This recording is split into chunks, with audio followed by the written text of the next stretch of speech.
me too. Absolutely. I, I think part of Yeah. it too is, how we naturally know the parents. Sometimes it's just how we've experienced our parent. Mm-hmm. And I think subconsciously we can go into, the ways to talk to our kids the same way that our parents talk to us, just because that's how, we understand it. But, I think what I realized with Dylan, some of it was generational, even started before my mother, before her mother, as to things that I needed to change about how I was dealing with them. And, one of the things I'm gonna say this is, I think just in our culture and in our family, we expect a lot of our kids, and it's like, um, if you don't kind of meet this certain, do certain things, or you're become rebellious, or so, Mm-hmm. I remember in my family, you get a lot of threats. Okay, if you don't do this, then you're gonna be out the house. Or you don't do this, then I'm not gonna do all.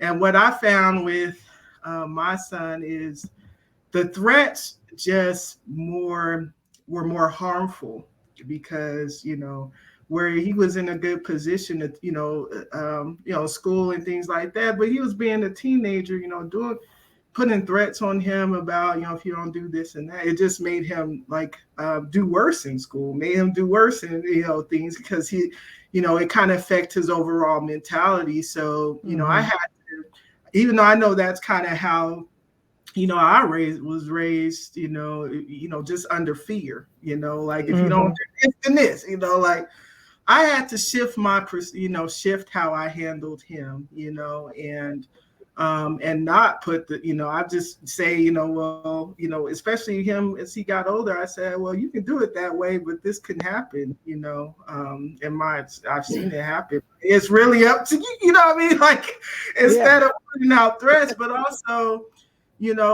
being strict when I needed to, but if the more stricter I needed to be, the more loving I had to be at the same time, so it's really a process for me of just breaking down those generational kind of subconscious ways to respond when I felt like he wasn't doing the things he needed to do and that sort of thing, but more looking at long term, if I do respond like this, what's going to be the best outcome? What's going to be the best response to get the best outcome? And for me, it was always leading with love, making sure he understands the consequences of his actions, but not Mm-hmm. threatening him, or definitely not putting a lot of negative energy on him, calling him names or things like that. Or, I always say kids become what you tell them they are. So if you run around calling your kids bad, guess what? You about to have a bad kid, because Because you're speaking it.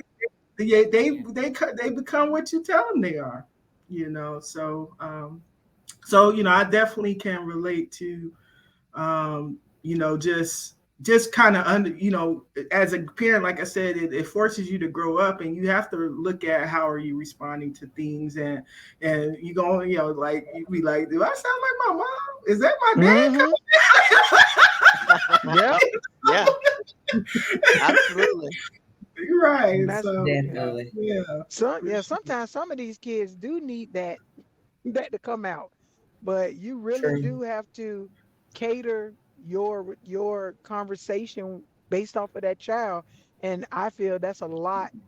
And some of the people that I've spoken with, that's things that we didn't have. They didn't cater their relationship towards us. It was a blanket relationship, especially if they had multiple kids. Mm. But then it's like now, as we're maturing and we're finding out, okay, that wasn't healthy. That wasn't good. Mhm. Look what it did to me, Right. and you want to make sure you don't impose that on your own child. But in the same sense, you have to be careful because an unhealed version will take that and overdo it. Then that means you're buying your kid too much because you didn't have enough. You're not Overcompensating. correcting them. Yeah, you're not correcting them because you was corrected too much. No, I'm still gonna Mhm. correct you. I'm going Right. to buy you everything you want Absolutely. because I can afford it and I want to.